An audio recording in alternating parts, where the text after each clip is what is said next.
Lauryn Hill é sem dúvida um dos maiores nomes do rap de todos os tempos. O seu até hoje único álbum lançado, The Miseducation of Lauryn Hill, de 1998, foi um fenômeno de público e crítica, vendendo mais de 400 mil cópias só na primeira semana de lançamento. A rapper foi premiada com 5 estatuetas no Grammy e quebrou diversos recordes, como a primeira mulher negra a vencer álbum do ano, a principal categoria da cerimônia, e a primeira mulher negra a vencer 5 estatuetas em uma única noite. E outro feito inédito foi a vitória de uma rapper na categoria mais cobiçada da noite. Então a Lauryn Hill teve um começo de carreira que todo artista sonha em ter. Mas o que aconteceu? Por que a gente nunca teve um segundo álbum? Então calma que nesse vídeo eu vou te contar tudo o que você não sabia sobre Lauryn Hill, uma das maiores rappers de todos os tempos. Então já deixa o like e se inscreve no canal, isso faz grande diferença pra mim. Muito prazer, eu sou o João Reuco e eu falo sobre cultura pop e cinema em absolutamente todas as minhas redes sociais.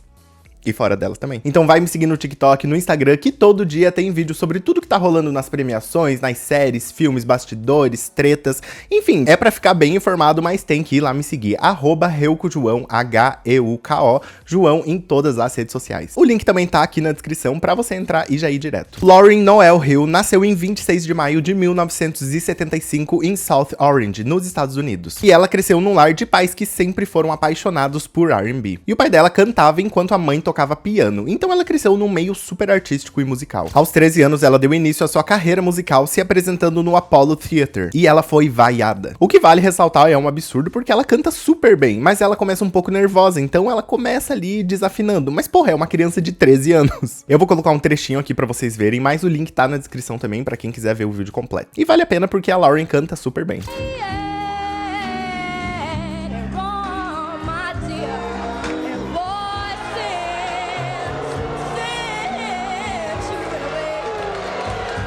Mas ela não abaixou a cabeça e terminou de se apresentar. Quando as vaias pararam, ela conseguiu se concentrar mais e estabilizar a voz e terminou aplaudida pela plateia. Mas mesmo com os aplausos, a pequena Lauryn chorou em seu camarim enquanto era consolada por sua mãe, que dizia que ela não tinha nascido para os palcos. Porém, mesmo com as adversidades, ela persistiu no sonho. Fez aulas de violino, de dança, cantou no coral gospel e ainda no high school ela participou de algumas bandas e formações com amigos, incluindo o Pras Michael e o Wyclef Jean, com quem a Lauryn começou a namorar na época. Em 1993, eles assinaram com a Rough House Records, um braço da Columbia, como o trio The Fudges, mesmo ano em que a cantora também se formou na Columbia High School. Inclusive, você sabia que a palavra fudge, do nome The Fudges, vem do termo pejorativo refugiado, que os americanos usavam com os haitianos americanos ou os descendentes de haitianos. O primeiro álbum do grupo, Blunted on Reality, não teve um grande impacto, mas desde o início a Lauryn já se destacava e era incentivada a iniciar uma carreira solo. Foi com o segundo álbum, The Score, que eles realmente estouraram, principalmente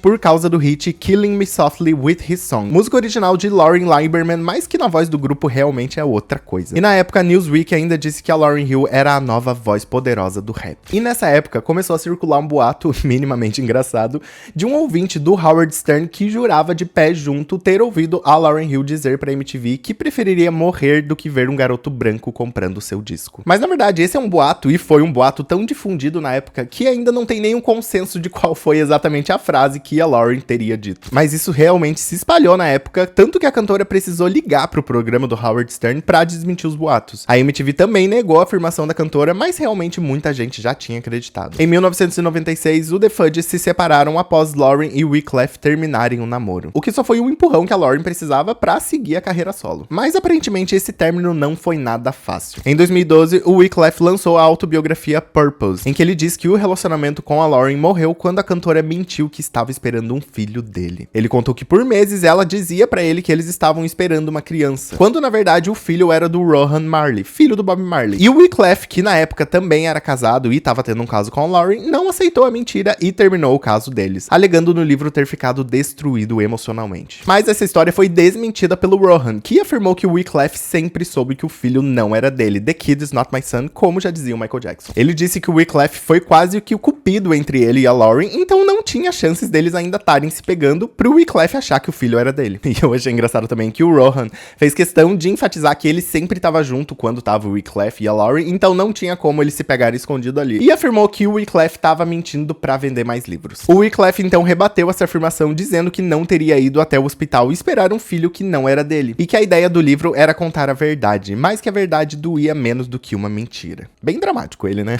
Como a Lauren tem uma vida extremamente reservada, é difícil saber os dois lados da história. O que a gente sabe é que ela e o Rohan tiveram mais 4 filhos juntos e eles terminaram em 2004. Porém, como eu disse, a Lauren tem uma vida muito reservada e tudo isso só piorou após o sucesso estrondoso do seu primeiro e até hoje único álbum lançado. Em 1998, pouquinho tempo após o término do The Fudges, a cantora lançou o The Miseducation of Lauryn Hill e mudou pra sempre a indústria do R&B e do hip hop. O álbum foi gravado na Jamaica e o título A Deseducação de Lauryn Hill foi inspirado no livro A Deseducação do Negro, de 1933, que denuncia como o sistema educacional formal impõe uma doutrinação eurocêntrica que alienia os estudantes negros. Então a ideia é do uso do termo deseducação para falar sobre aprender o amor verdadeiro e a identidade fora do que a escola ou a sociedade ensina. Quando começou a gravar, Lauren trouxe harpas, tímpanos, órgãos, clarinetes, basicamente uma orquestra inteira pro estúdio, porque ela disse querer produzir um álbum que soasse humano e não excessivamente perfeito. O disco estreou no topo da Billboard 200, vendendo 420 mil cópias só na primeira semana de lançamento. Muito impulsionado pelo hitzão Do Up That Thing, que tava no topo das paradas. A crítica também foi só elogios, chamando-o de um álbum com poder, força e sentimentos surpreendentes. Em 2022, ele foi considerado o melhor álbum de todos os tempos pelo Apple Music. A Lauren recebeu 10 indicações ao Grammy de 1999,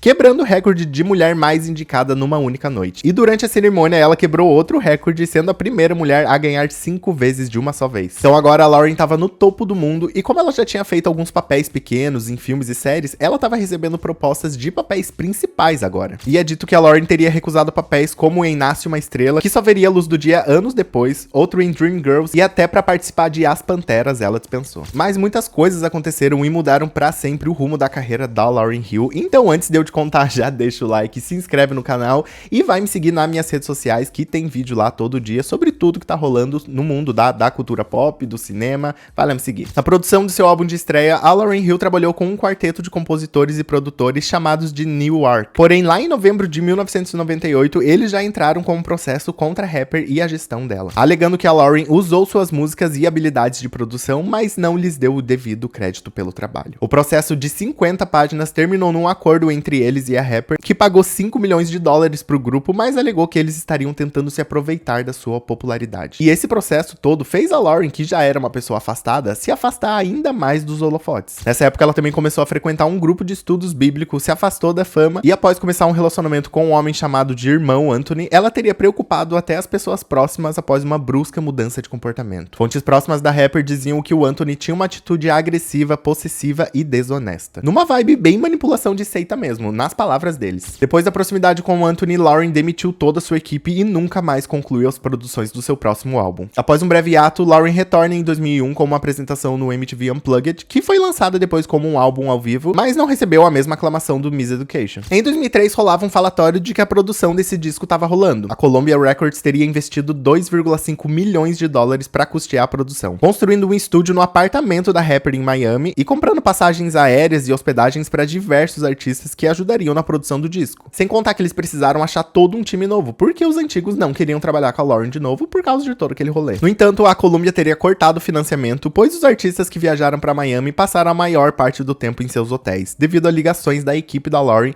afirmando que começariam no dia seguinte. Então os artistas foram eventualmente mandados para casa e o álbum nunca foi lançado. Uma fonte disse a Rolling Stone na época que a Lauren não conseguia nem dirigir por 1 quilômetro até o estúdio, que a gravadora fez de tudo por ela, por puro interesse próprio, é óbvio, mas que eles ainda acreditavam nela, porém que não se podia abusar do sistema assim. Outras fontes afirmaram que quando os músicos perguntaram como seriam pagos por suas contribuições pro álbum, a cantora teria pedido para que eles fizessem por Deus, basicamente pedindo para eles trabalhar de graça. Olha só a Lauryn Hill caloteira, gente, a gente vai ter que mandar um carro de som na frente da casa dela. Em uma entrevista em 2013, a cantora disse que no período após sua estreia, a gravadora nunca ligou ou perguntou se ela precisava de ajuda pro álbum, e ela enfatizou bastante essa palavra nunca. Ela também disse que antes era livre para experimentar, explorar, mas que depois do seu sucesso de estreia, haviam dezenas de obstruções, agendas repressivas, expectativas irreais e sabotadores por toda parte. Naquele mesmo ano de 2013, a cantora foi presa após sonegação de imposto. Ela foi condenada a 3 meses de prisão domiciliar, se declarando culpada nas 3 acusações por deixar de declarar impostos no valor de quase 2 milhões de dólares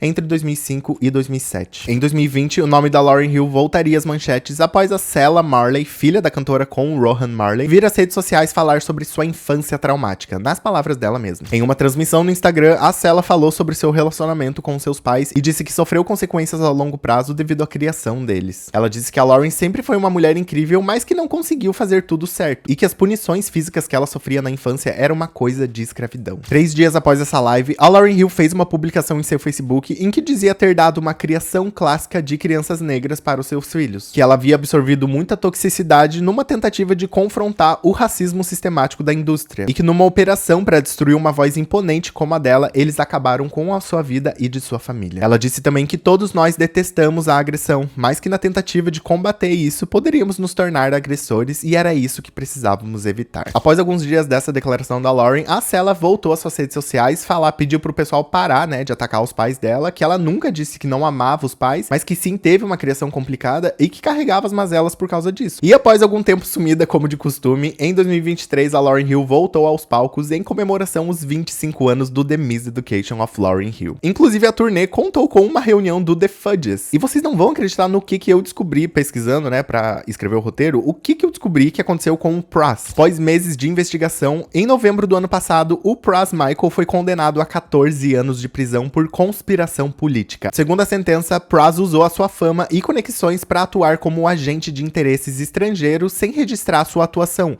o que é ilegal nos Estados Unidos. Ele recebeu milhões de dólares para influenciar decisões políticas e proteger pessoas investigadas nos Estados Unidos. Olha que doideira, gente. E ele foi condenado. Quando eu vi as notícias ali que eles se reuniram e tudo mais, a notícia dizia que eles tinham se reunido pouquíssimo tempo antes da sentença do Pras. E eu acho que ele tá preso até hoje.